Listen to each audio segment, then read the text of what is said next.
চাঁপাইনবাবগঞ্জে আমবাগান পরিদর্শন করেছেন চীনা রাষ্ট্রদূত ইয়া ওয়েন। আম আমদানিতে দেশটির বিনিয়োগ আগ্রহে খুশি আম চাষিরা। সোমবার নাচলের নেজামপুরে রফিকুল ইসলামের আমবাগান পরিদর্শন করেন চীনা রাষ্ট্রদূত।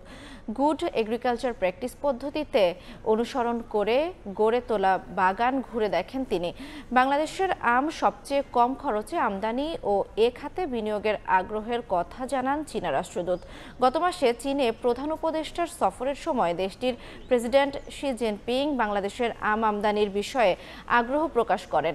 এরই ধারাবাহিকতায় চীনের আমদানিকারকরা চাঁপাইনবাবগঞ্জের কয়েকটি আম বাগান পরিদর্শন করেন। সবকিছু ঠিক থাকলে চলতি মৌসুমেই শুরু হবে আম রফতানি।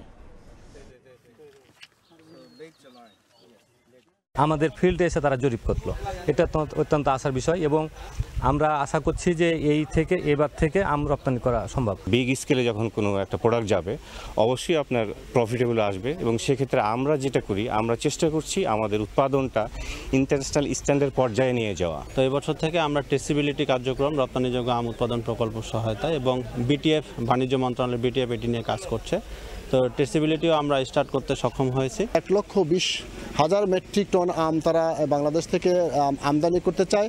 আমরা চাঁপাইনবাবগঞ্জ জেলা থেকে সেই পরিমাণ আম রপ্তানি করার জন্য আমরা প্রস্তুত আছি। Definitely, there will be a lot of investment. As long as they know the mango will be exported to China, so there will be many Chinese companies, businessmen come over.